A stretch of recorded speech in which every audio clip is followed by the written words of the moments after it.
नमस्कार साथियों, तो आज हम लोग सीखेंगे घटांक और करने के कुछ सवाल। जैसे कि इसके पहले जो है हम लोग देख चुके हैं कि ये जो क्वेश्चन था मल्टीपल के रूप में था कि √5 into √5 dot dot dot infinite तक जा रहा था, तो उसका आंसर जो रूट के अंदर था वही हो जा रहा था। लेकिन आज दूसरा स्टेप में हम लोग आगे बढ़ेंगे।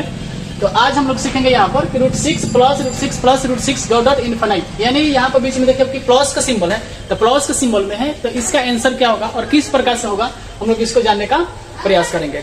ठीक है, जैसे कि आइए अब हम इसको पहले बनाते हैं। पहले एक छोटा सा बेसिक सा बात बताते हैं ताकि इसको हम लोग सॉल्व करेंगे तो कैसे होगा। फिर उसके बाद जो है हम लोग ट्रिकली माध्यम से सीखेंगे कि इसको बिना बनाए केवल देखें और आंसर लगा देंगे, उसका तरीका क्या है तो उसको हम लोग जानेंगे बाद में। पहले हम लोग जानते हैं बेसिक सा कंसेप्ट, और इस पर माइनस वाला भी वही तरीका लगेगा और प्लस वाला भी वही तरीका लगेगा। आज दोनों तरीका को एक ही वीडियो में हम बताने वाले हैं। ठीक है, तो आइए हम पहले इसको यहाँ पर बनाते हैं।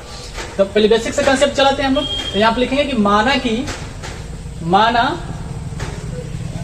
कि √6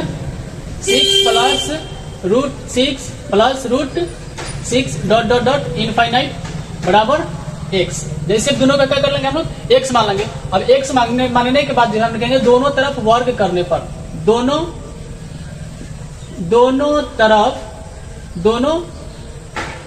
तरफ वर्ग करने पर दोनों तरफ वर्ग करने पर। अब इसको यहाँ पर लिखेंगे √6 plus √6 dot dot dot dot और इनफाइनाइट बराबर इधर क्या है x है, तो इधर इसको भी क्या कर लेंगे हम लोग स्क्वायर के रूप में लेके आ जाएंगे और इधर इसको भी स्क्वायर। अब हम लोग यह भी बात जानते हैं कि एक स्क्वायर से इसमें से एक रूट क्या हो जाएगा, कट जाता है। ठीक है, यहाँ से एक स्क्वायर से हम क्या कर देंगे, रूट को काट लेंगे, तो यहाँ पर हमारा बच क्या जाएगा 6 प्लस √6 और देखिए ये प्रक्रिया इनफाइनाइट तक जा रहा है, तो हम लोग एक बार और इसको क्या कर सकते हैं, लिख सकते हैं √6 डॉट डॉट डॉट और इनफाइनाइट बराबर x²। ये प्रक्रिया आप जितना भी चाहेंगे वहां तक क्या कर सकते हैं, लिख सकते हैं। ठीक है, तो इस तरह हम लिख लेंगे। उसके बाद देखिए अब इतने के बदला में हम ऊपर चल के देखेंगे यहाँ पर, तो इतने के बदला में क्या माने हैं, x माने हैं यहाँ पर। ठीक है, इतने के बदला में क्या माने हैं, x माने हैं, तो इस रूप में हम इसके बदला में जो है x को यहाँ पर हम लिख सकते हैं। यहाँ पर लिख लेंगे कि 6 प्लस x बराबर में इधर क्या बच गया, x² हो गया। अब देखिए ये जो दोनों है बराबर की इस साइड में दोनों प्लस में है और बराबर किधर आएगा तो माइनस में हो जाएगा। तो हम यहाँ पर या करके लिख लेंगे कि x² माइनस x माइनस 6 बराबर के इधर कुछ नहीं बचेगा, तो क्या बचेगा, 0 बचेगा। अब यह एक बहुपद के रूप में हो गया। अब इसके बहुपद का गुणनखंड करेंगे। ठीक है, गुणनखंड करने के बाद इसको x की वैल्यू यहाँ से निकाल लेंगे। तो 6 में 1 से गुना करेंगे, फर्स्ट लास्ट में गुना होते हैं और बीच वाले को मंगा लेते हैं हम लोग। तो फर्स्ट लास्ट में देखिए फर्स्ट में कोई संख्या नहीं है तो 1 है और यहाँ पर 6, 1 में 6 से गुना करेंगे तो 6 आएगा। 6 का गुणनखंड करेंगे जैसे तो क्या हो जाएगा, 3 से 2 में 3 दूना 6। अब देखिए यहाँ पर माइनस में मंगाना है, तो यहाँ पर सोचना है कि किस में से किसको घटाएं कि माइनस में आ जाएगा। तो हम 2 में से 3 को क्या कर लेंगे, माइनस कर लेंगे, तो यहाँ पर माइनस में 1 हमारा आ जाएगा। तो यहाँ पर हम लिख लेंगे x² minus 3x plus 2x बराबर 2x प्लस में 6 है तो 6 लिख लेंगे बराबर 0। अब देखिए यहाँ पर 4 पद हो गया। अब चारों पद में से 2 पद में से कॉमन करेंगे, यहाँ पर इसमें से कॉमन क्या होगा, x हो जाएगा। तो लिख लेंगे x माइनस 3 और यहाँ पर कॉमन क्या होगा तो +2 कॉमन कर लेंगे, तो यहाँ पर हो जाएगा x यहाँ पर x हो जाएगा। देखिए यहाँ पर गलत लिखा गया है, यहाँ पर माइनस है यहाँ पर प्लस, तो यहाँ पर क्या होगा माइनस होगा। ठीक है, तो यहाँ पर कॉमन कर लेंगे 2, तो यहाँ पर क्या बचेगा 3 बचेगा, 3 हो जाएगा बराबर 0 हो जाएगा। तो यहाँ से लिख लेंगे तो x माइनस 3 बराबर 0। ठीक है, तब यहाँ से निकालेंगे x का मान, तो x बराबर क्या हो जाएगा, माइनस में बराबर किधर आ जाएगा तो प्लस में हो जाएगा। तो एक तो हमारा ये हो गया और दूसरा यहाँ पर लिख लेंगे कि x + 2 बराबर 0 और यहाँ से निकालेंगे x बराबर प्लस में तो बराबर किधर आ जाएगा तो माइनस में हो जाएगा। जैसे ही माइनस में जाएगा तो माइनस का वैल्यू नहीं लिया जाता है और प्लस का वैल्यू को आंसर में दिया जाता है। तो क्वेश्चन जो होगा √6 प्लस √6 बराबर क्या, √6 प्लस √6 का मान क्या हो गया +3 हो गया। ठीक है, और इसी कंसेप्ट के माध्यम से अब माइनस वाला भी देखो, यहाँ बीच में यदि माइनस भी रहता है तो माइनस वाला भी कंसेप्ट का इसी प्रकार से हम लोग बेसिक से तरीके से निकालते हैं।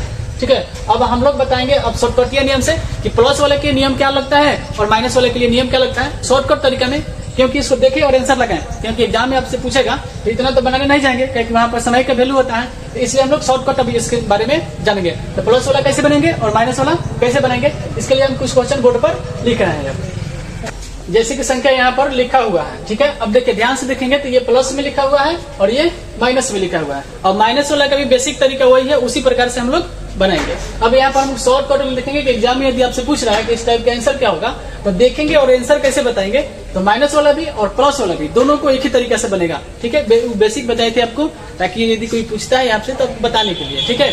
लेकिन अभी हम लोग सीखेंगे इसको। अब देखिए ये जो संख्या लिखा हुआ है 6, अब इसे 6 का गुणनखंड करेंगे, ऐसे 2 फैक्टर करेंगे जिसका बीच का अंतर क्या हो, 1 होना चाहिए। जैसे अब इसको तोड़ेंगे तो ये 3 गुने कितने में टूट जाएगा, 2, 3 दूना क्या होता है 6, और देखिए 3 और 2 का बीच का अंतर कितना है, 1 का है। तो इसमें से जो 12 वाला होता है वही हमारा क्या होता है, आंसर होता है। 12 वाला जो होता है वही आंसर होता है, क्योंकि वो प्लस में होता है। तो जब भी प्लस में रहेगा गुणनखंड करने के बाद 12 वाला आंसर आपका होगा, इस बात को याद रखेंगे। फिर यहाँ पर 12 है, अब 12 का फैक्टर करेंगे तो 3 गुने 4, 3 गुने 4 में देखिए 12 कौन है, तो 12 कौन है हमारा 4 है, तो इसलिए इसका आंसर क्या हो जाएगा, 4 हो जाएगा, ठीक है।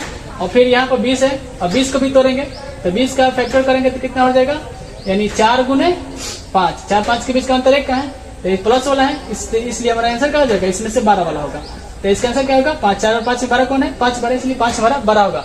याद रखेंगे जब प्लस वाला होगा तो 12 वाला आंसर होगा। ठीक उसी प्रकार से यहाँ पर माइनस वाला भी देखिए, अब यहाँ पर 56 लिखा हुआ है, ठीक। अब इस 56 का 2 फैक्टर करेंगे तो 7 8 56 होता है, यानी 7 और 8 के रूप में इसको क्या कर सकते हैं, तोड़ सकते हैं। लेकिन ये है माइनस वाला, तो माइनस वाला होगा तो छोटा वाला इसमें का आंसर होगा। कौन वाला आंसर होगा, छोटा वाला आंसर होगा। कब, जब ये माइनस वाला प्रक्रिया रहेगा तब ये और इनफाइनाइट तक जा रहा है। देखिए ये भी इनफाइनाइट तक, ये भी इनफाइनाइट तक जा रहा है, ठीक है। फिर उसी प्रकार से यहाँ पर 42 है, तो 42 का तोड़ेंगे तो कितना हो जाएगा, 7 गुने 6, 7 6 42 होता है, और दोनों के बीच का अंतर 1 का है। इसमें से आंसर इसका कौन होगा, माइनस वाला है तो छोटा होगा, माइनस वाला है तो छोटा वाला संख्या इसका आंसर होगा। ठीक उसी प्रकार से 72 है, तो 72 का भी फैक्टर करेंगे तो 9 गुने 8 के रूप में क्या हो जाएगा, टूट जाएगा, दोनों के बीच का अंतर 1 है, और माइनस वाला है तो आपका आंसर कौन होगा, छोटा वाला होगा। आपका आंसर कौन वाला होगा, छोटा वाला होगा, ठीक है।